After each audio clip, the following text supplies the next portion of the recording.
So I was chilling on Netflix, just minding my own business, looking for something, normal to watch. A movie, maybe like a series, like something that just doesn't make me question reality itself. And then I see the show pop up called Age of Attraction. I have dated guys who are my age because it was the right thing to do, and it didn't work out, obviously. Now immediately I pause because that title alone sounds like something you should not be clicking on without a lawyer present. Like imagine your FBI agent just watching you hover over that. But curiosity got me, okay? And I clicked it because, and I regret to inform you, I watched like multiple episodes of this. The whole concept of the show is that a bunch of adults go to this like fancy resort to but date each other, but they're not allowed to ask each other's age. Like that's it. That's the big twist. That's the social experiment. Like Netflix really sat in a boardroom and said, what if we remove like one of the most basic normal questions humans ask each other and film like the consequences? Like that's literally like making a cooking show where nobody's allowed to taste the food, or a driving show where nobody knows where the brakes are.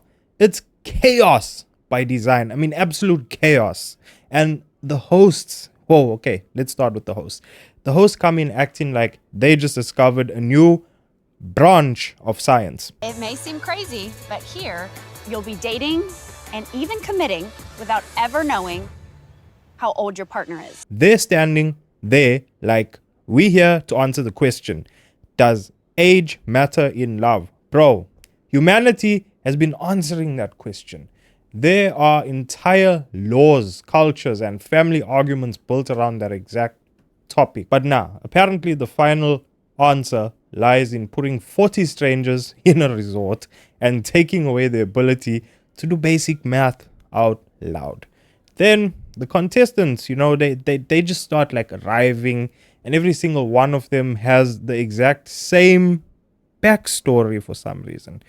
Dating people my age hasn't worked for me. Oh, really? Every single person your age failed you. All of them. Like you went through the entire age group like it's a bullet and said, none of this is hitting. Some of these people are like 25 saying this, by the way. You've been dating for 3 years. Like, so just relax, okay? You haven't even unlocked the full map yet. So just relax. My age range is evil. Like, no one is safe. Now, here's the rule that kills me. Okay, you can ask anything except someone's age. As I said, you can ask about their job, their childhood, their exes, their trauma, their dreams, probably their Wi-Fi password if you really wanted to. But if you even think, and I'm making this clear, if you ever think of asking them their age, then it suddenly triggered a national emergency. I'm 27 years old. Like, how old are you? Boom! Dramatic music, producers sweating, cameras zooming in. It's treated like a forbidden knowledge. Like, bro, it's not a secret code. It's a number that increases like every single year, obviously. And then we get to the most dramatic part of the show, the promise room. This is where couples go when they like each other enough to reveal their ages. And I need you to understand, right? The way this was filmed, you'd think they're literally about to get like married or something of the sort. There's a lot of slow motion walking, there's emotional music, there's close-ups of them staring into the distance like they're about to confess a crime. But no, they're just about to say their age.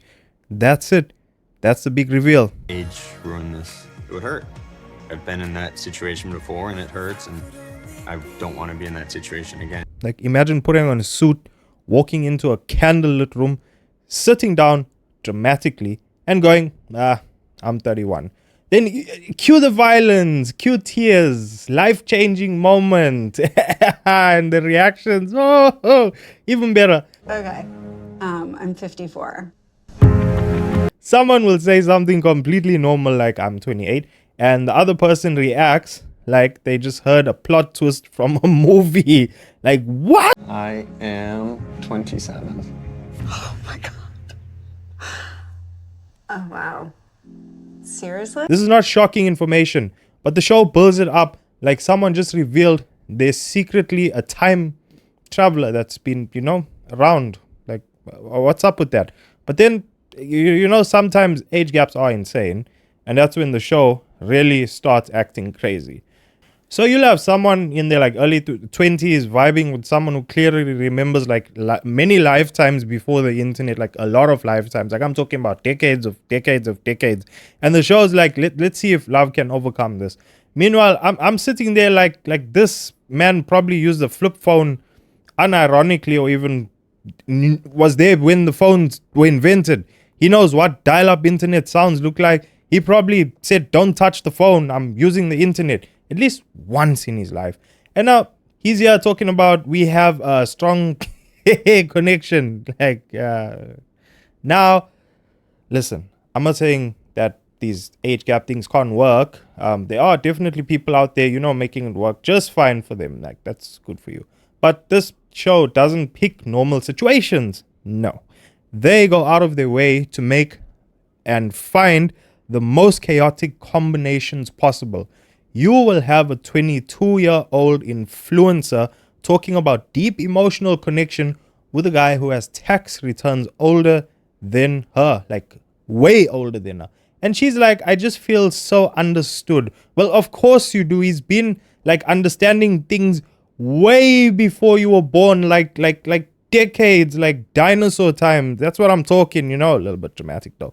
And then after the age reveal, everything changes. Suddenly people start doing mental math, like their life depends on it. Like oh wait, you're 45 and my mom was 47. Yeah, that's how usually, numbers usually work. They exist in relation to like other numbers, But then someone always says the line, age is just a number. And every time I hear that, I lose a little bit of faith in like humanity, because no, it's not just a number. It's a number with context, a very important context. If age was just a number, we wouldn't need birthdays at all. Like, we wouldn't need ID documents. Like, imagine getting pulled over and telling the cop, relax, officer, speed is just a number. and then there's always that one older guy on the show who thinks he's like still 23. Like, the type, right? Talks like he's at a party 24/7. Just like, yeah, I'm here just to vibe, meet some cool people. Sir, you have lower back pain.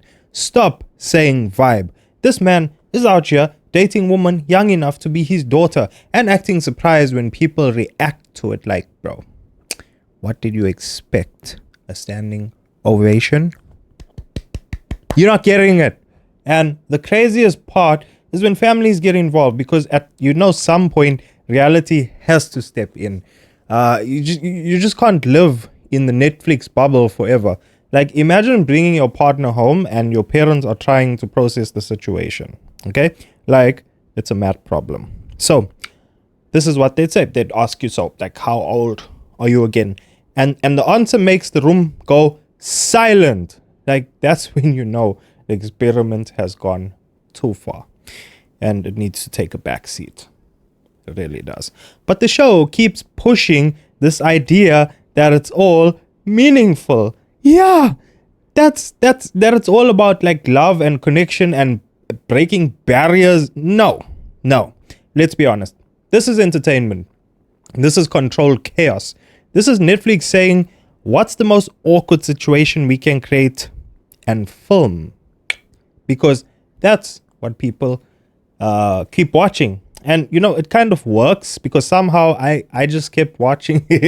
I kept watching, even though every episode made me question like my life choices on why I was watching this. And I still wanted to see what happens next. And by the end of it, I just sat there staring at my screen like, what did I just watch? Because somehow Netflix took one of the most simplest questions in human interaction, like how old are you, and turned it into a full-blown dramatic event with music, with tension, with plot twists over a freaking number, just a number. Actually, no, not just a number, because apparently on this show, that number is the most dangerous piece of information you could ever have. I'm done with this. Honestly, I don't know what Netflix is going to produce anymore in the future, but whatever it is, I guess we're all here for it, right?